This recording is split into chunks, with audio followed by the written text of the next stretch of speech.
Okay, so hello students, welcome to this quick revision session on 12th economics, and we have completed chapter number 3A in last session, and now we are revising chapter number 3B ज्याच्यामध्ये income elasticity आणि cross elasticity तसंच elasticity of demand या तीन concept आपण बघितल्यात. आता आपण quickly जाऊया की प्राइस इलास्टिसिटी काय आहे. ठीक आहे, तर प्राइस इलास्टिसिटी म्हणजे काय आहे, तर जसं मी मगाशी म्हणालो तसं what is elasticity, it is change in demand.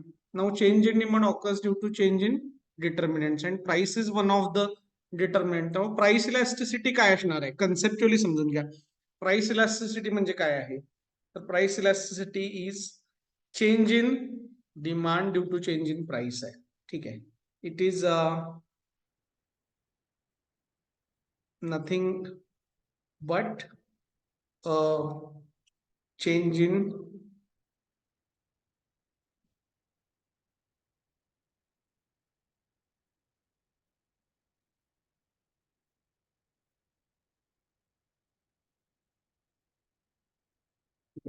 so it is nothing but a change in demand due to change in price or percentage change in quantity demanded due to percentage change in price of a commodity. So याचा formula काय बघा, formula आहे P delta Q upon Q delta P.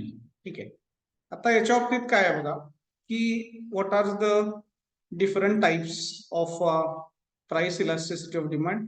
आता याचा एक sequence आपल्या बुकमध्ये दिलेला आहे आणि नो डाऊट की जर असा क्वेश्चन आला की types of price elasticity of demand mention करा, 8 मार्काला सुद्धा येऊ शकतो, त्यावेळेला तुम्ही टेक्स्टबुक मधला सिक्वेन्सेस हा फॉलो केला पाहिजे असं मला वाटतं.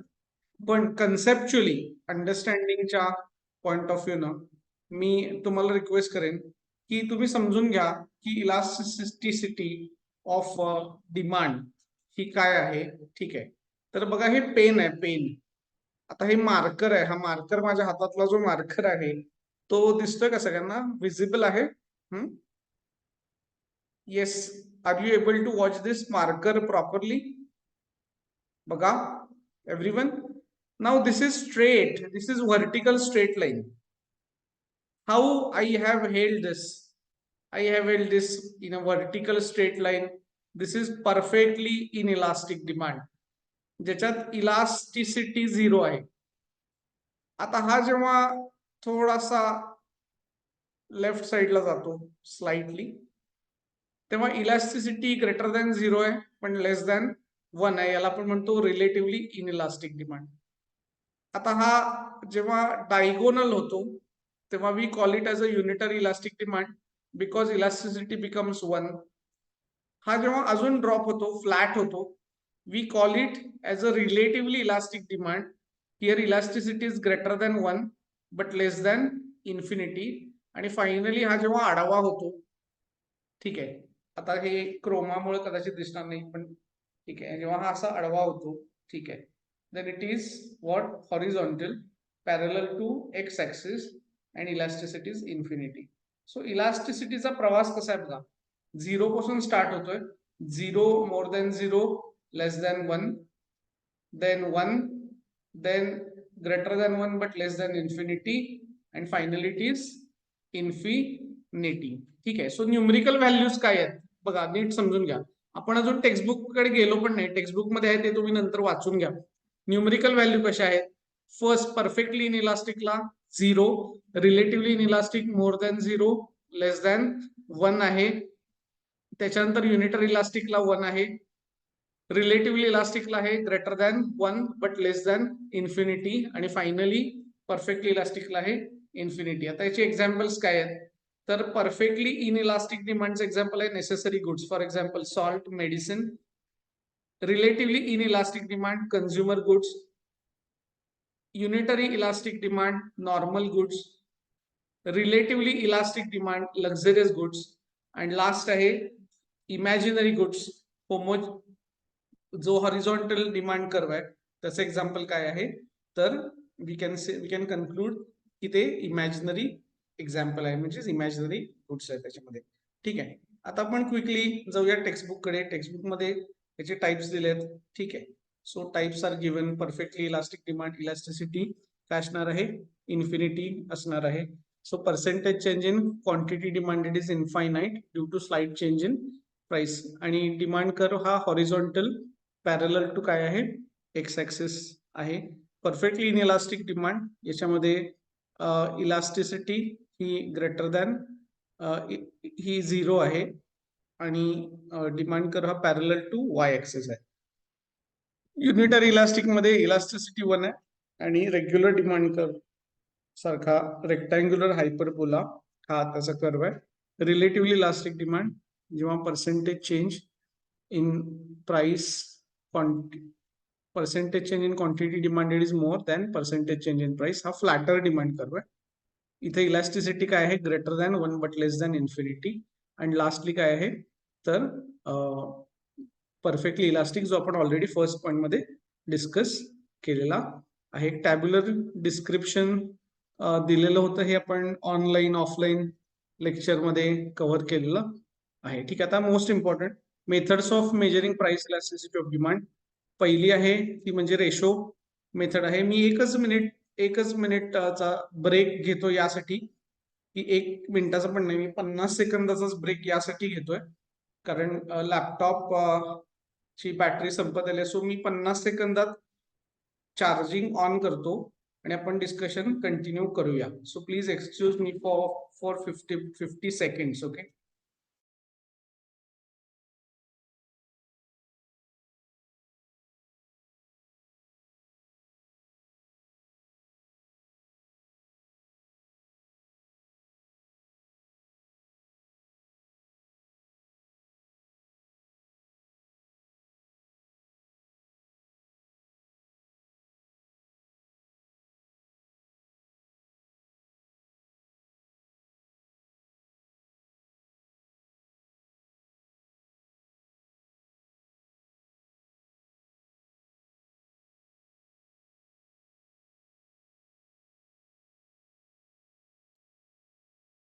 Okay, so sorry for the inconvenience. Now let us go quickly to the methods.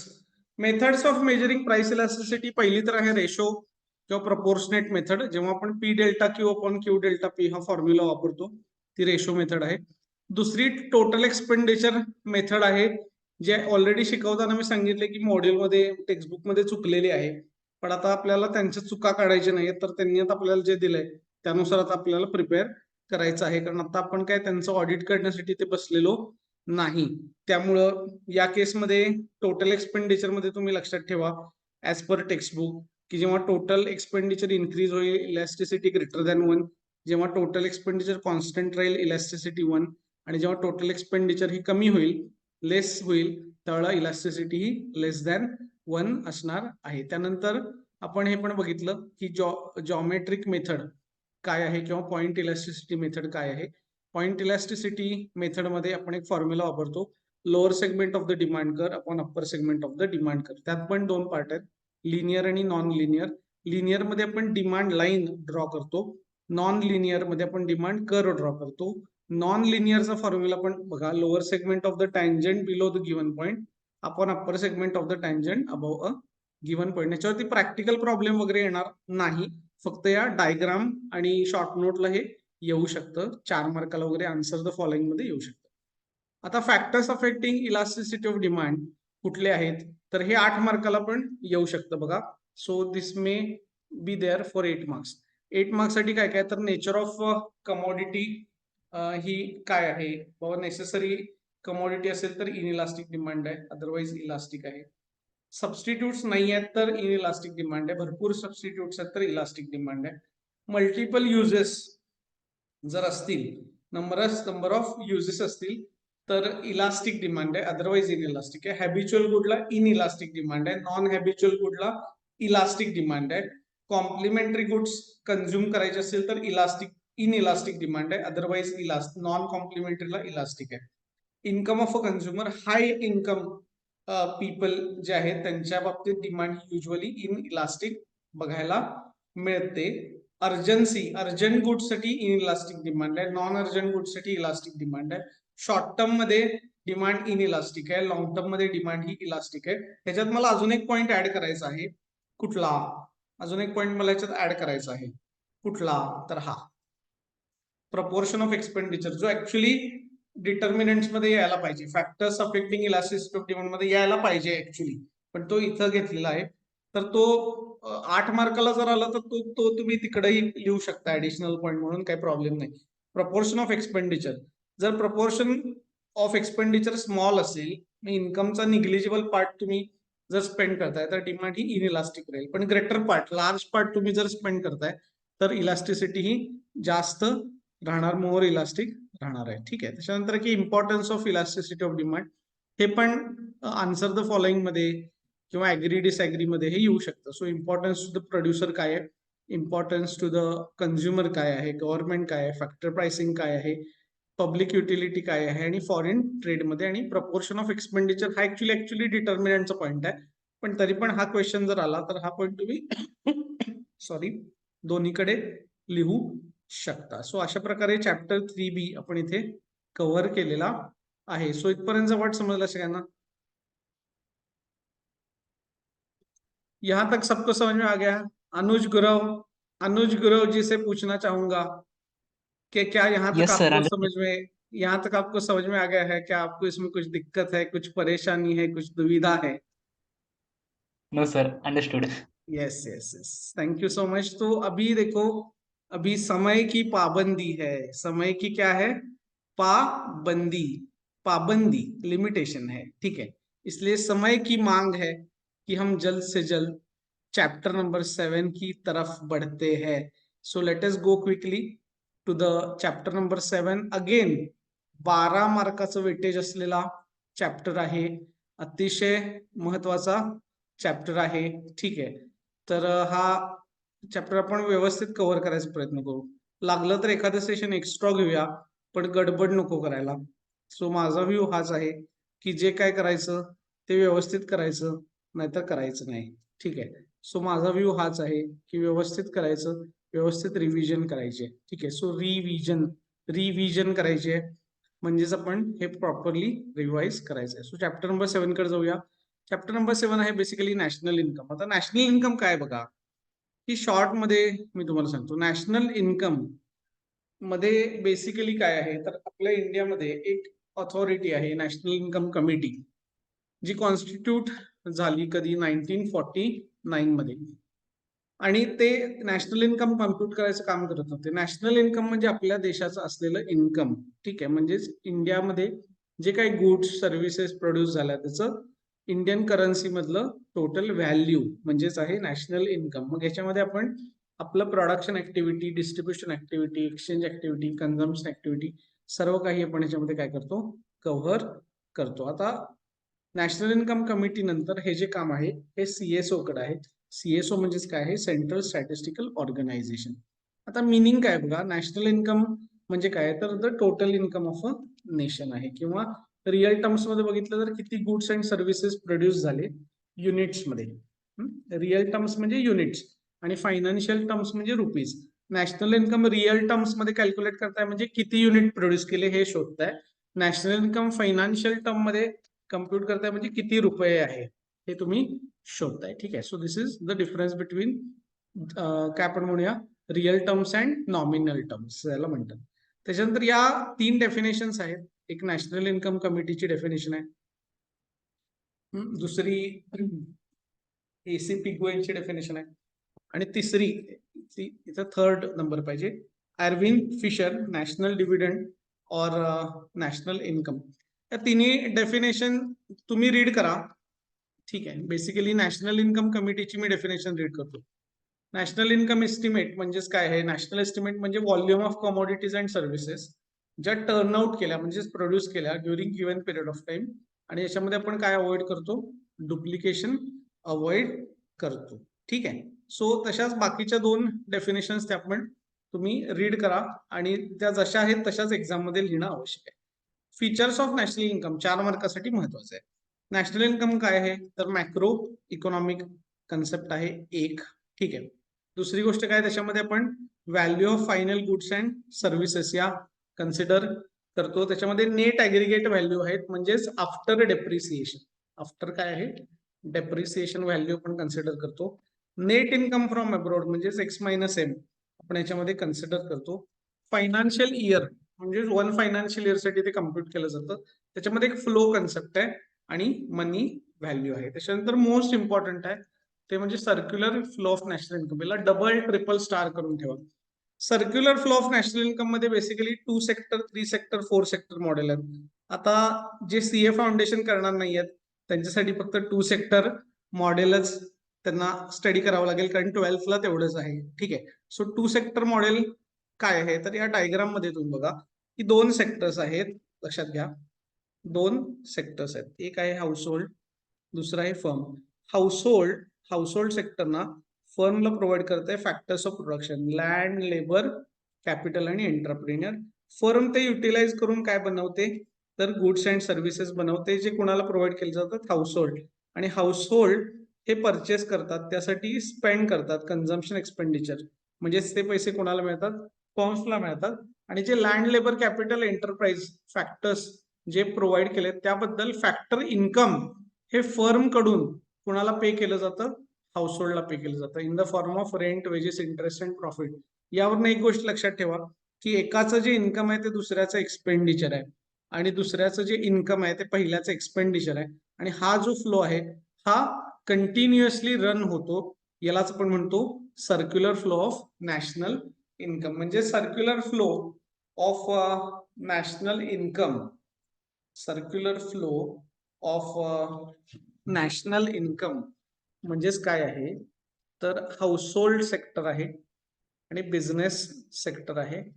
Household sector spend करतंय बिझनेसवर आणि बिझनेस पण स्पेंड करतोय कोणावर, हाऊसहोल्ड वरती. दुसऱ्या बाजूला बिझनेसला गेनही होतोय आणि हाऊसहोल्डलाही गेन होतोय.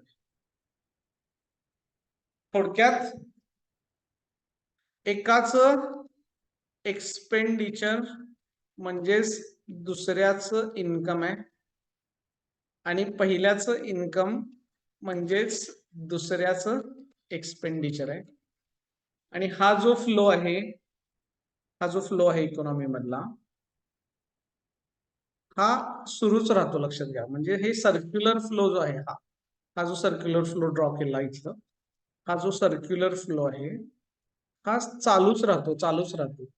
तो देखो कि ये सिलसिला तो चलता ही रहेगा. देखो ये सिलसिला तो चलता ही रहेगा, ये सिलसिला तो चलता ही रहेगा. This is nothing but a circular flow of national income. अतिशय इम्पॉर्टंट क्वेश्चन आहे. 2, 3, 4 शक्य तितके स्टार मार्क करा. प्रॉपरली याच्यात डायग्राम वगैरे काढून प्रॉपर एक्सप्लेनेशन तुम्हाला याच्यामध्ये द्यायला पाहिजे. त्याच्यानंतर डिफरंट कन्सेप्ट नॅशनल इन्कम, फटाफट हे पण 4 मार्काला येऊ शकते.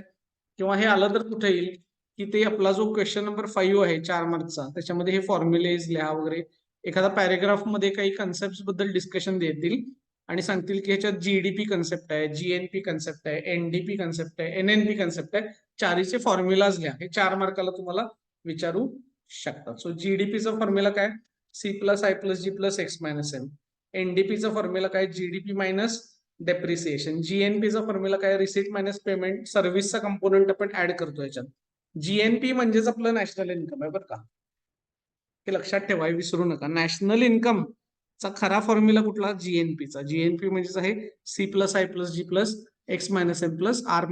R-P म्हणजेच आहे रिसीट मायनस पेमेंट. त्याच्यानंतर एनएनपी, जीएनपी मायनस काय आहे, डेप्रिसिएशन आहे. ठीक आहे. त्याच्यानंतर 3 मेथड्स आहेत, मी शॉर्ट मध्ये सांगतो. आउटपुट मेथड मध्ये 2 प्रकार येतात. आउटपुट मेथडलाच आपण प्रॉडक्ट मेथड किंवा इन्व्हेंटरी मेथड असंही म्हणतो.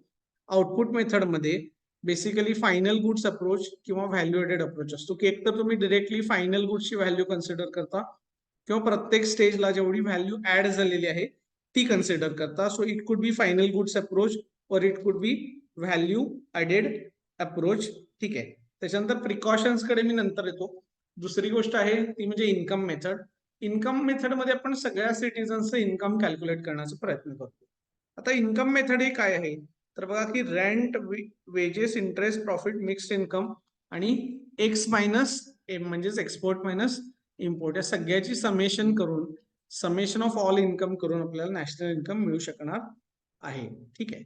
थर्ड आहे ते म्हणजे एक्सपेंडिचर मेथड. इन्कम कॅल्क्युलेट करणं डिफिकल्ट आहे, पण इकॉनॉमीमध्ये एक्सपेंडिचर किती आहे हे आपल्याला आयडेंटिफाय होऊ शकतं. सो यासाठी फॉर्म्युला आहे नॅशनल इन्कम म्हणजे C plus I plus G plus X minus M plus R minus P. हेच मगाशी मी तुम्हाला सांगत होतो की हा फॉर्म्युला कशाचा आहे, एनएनपीचा आहे. चेक करू शकता तुम्ही, हाच एनएनपीचा फॉर्म्युला आहे. सो एनएनपीचा फॉर्म्युला म्हणजेच C plus I plus G plus X minus M plus R minus P, ज्याच्यामध्ये सी म्हणजे आहे कन्झम्पशन एक्सपेंडिचर, आय म्हणजे आहे इन्व्हेस्टमेंट एक्सपेंडिचर, जी म्हणजे आहे government expenditure, X minus M म्हणजे आहेत नेट एक्सपोर्ट्स आणि आर मायनस पी म्हणजे आहेत नेट रिसिप्ट. आता याच्या ज्या प्रिकॉशन्स आहेत तिन्हीच्या मोर ऑर लेस सिमिलरच आहेत, त्या तुम्ही एकत्रच व्यवस्थित स्टडी करा आणि मोर ऑर लेस त्या सेमच आहेत. एखादी मेथड यातली अलॉंग विथ प्रिकॉशन असं 8 मार्काला येऊ शकतं. जरी प्रिकॉशन विचारली नसेल आणि 8 मार्काला जर क्वेश्चन असेल की आउटपुट मेथड इलॅबोरेट करा, 8 मार्काला जर आलं तर त्याच्यात प्रोडक्ट फायनल गुड्स अप्रोच लिहायचं आहे, व्हॅल्यू एडेड मेथड लिहायची आहे, ते शेड्यूल ड्रॉ करायचं आहे, एक्सप्लेनेशन करायचं आहे आणि प्रिकॉशन सुद्धा लिहायचे आहेत. लक्षात घ्या, जरी विचारलं नसल्या तरी प्रिकॉशन तुम्ही ह्याच्यामध्ये लिहिणं आवश्यक आहे. ठीक आहे. आणि याच्यानंतर आपण जाऊया क्विकली नेक्स्ट पार्टकडं की 8 मार्कासाठी हे परत येऊ शकतं.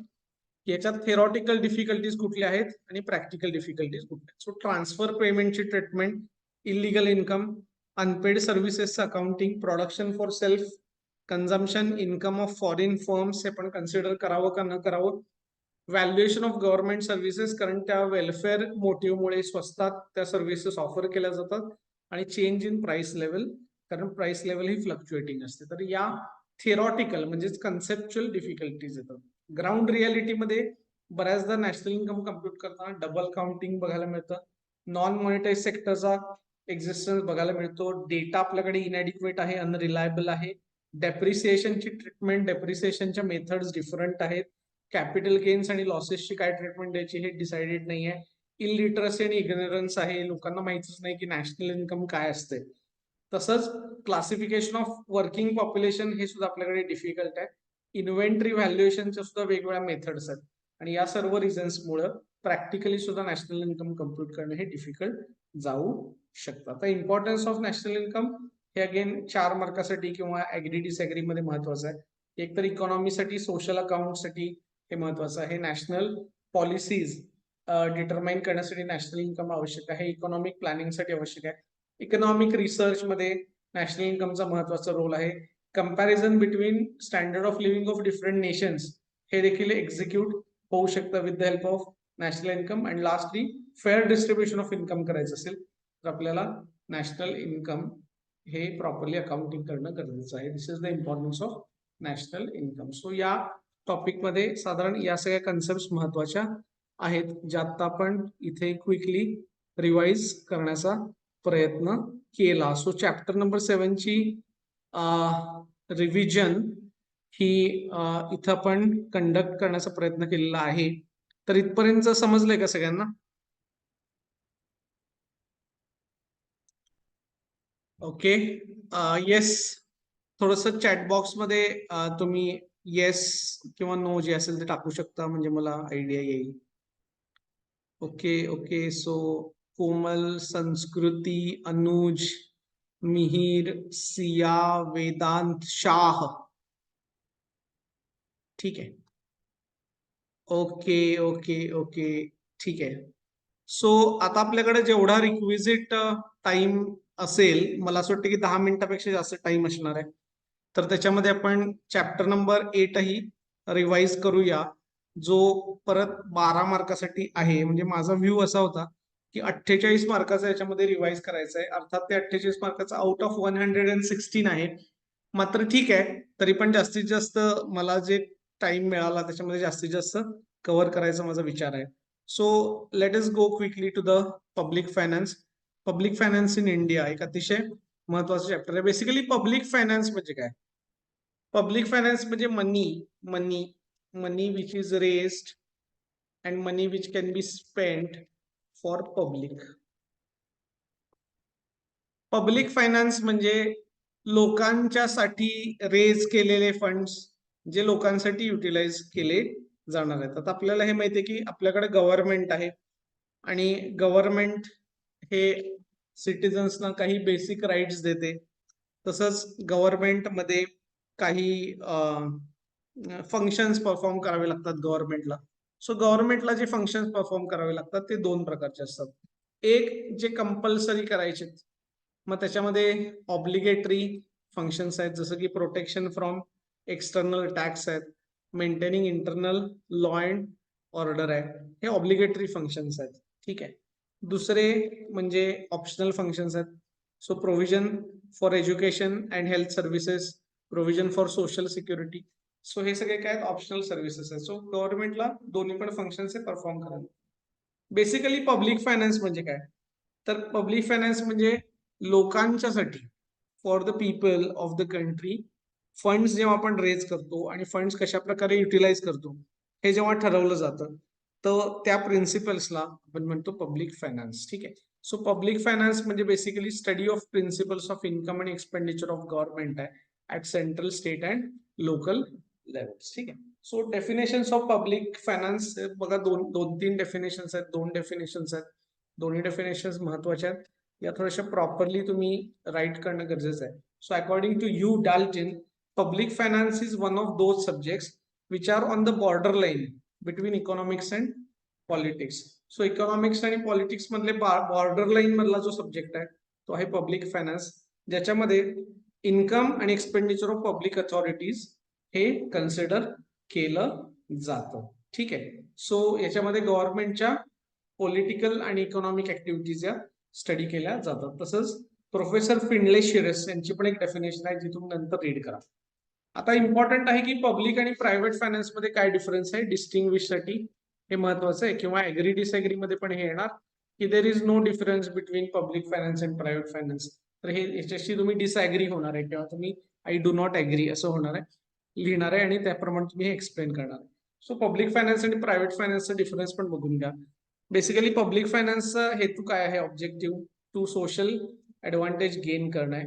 प्रायव्हेट फायनान्सचा ऑब्जेक्टिव्ह आहे प्रायव्हेट इंटरेस्टला फुलफिल करणं. गव्हर्नमेंट मध्ये ह्याच्या फर्स्ट ह्याच्यात व्हॉल्यूम डिटरमाइन केलं जातो, मग एक्सपेंडिचर डिटरमाइन केलं जातं. प्रायव्हेट मध्ये पहिल्यांदा इन्कम ठरवलं जातं, मग एक्सपेंडिचरचा विचार केला जातो. पब्लिक फायनान्स मध्ये क्रेडिबिलिटी जास्त आहे, प्रायव्हेट फायनान्स मध्ये क्रेडिट म्हणजे क्रेडिबिलिटी कमी आहे. Right to print currency private पीपलना नाही आहे, प्रायव्हेट फर्म्सना नाही आहे, पण तो पब्लिक फायनान्सला आहे. Elasticity of finance, public finance हा जास्त व्हेरिएबल आहे, म्हणजे तो जास्त इलास्टिक आहे आणि या उलट प्रायव्हेट फायनान्स कमी व्हेरिएबल आहे. तसंच इफेक्ट ऑन इकॉनॉमी हा ट्रिमेंडस इम्पॅक्ट होतो. तसंच marginal impact on national economy हा प्रायव्हेट फायनान्स मध्ये होतो. त्याच्यानंतर की पब्लिक फायनान्सचं फ्रेमवर्क समजून घ्या. आपल्याकडे जो टाइम आहे त्याच्यात आपण पब्लिक फायनान्सचं फ्रेमवर्क हे समजून घेण्याचा प्रयत्न करू. एक तर त्याचा पार्ट आहे पब्लिक एक्सपेंडिचर, दुसरा आहे पहिला आहे पब्लिक एक्सपेंडिचर, दुसरा आहे रेव्हेन्यू, तिसरा आहे डेट, चौथा आहे फिस्कल पॉलिसी, पाचवा आहे फायनान्शियल ऍडमिनिस्ट्रेशन. आता पब्लिक एक्सपेंडिचर म्हणजे काय, तर जे एक्सपेंडिचर पब्लिक अथॉरिटीनं इन्कर केलेलं आहे, मग एकतर ते रिपिटेटिव्ह नेचरचं असेल तर त्याला आपण म्हणतो revenue expenditure. For example salaries, allowances, pensions of government employees दर महिन्याला स्पेंड करावेच लागतात, इट इज रेव्हेन्यू एक्सपेंडिचर.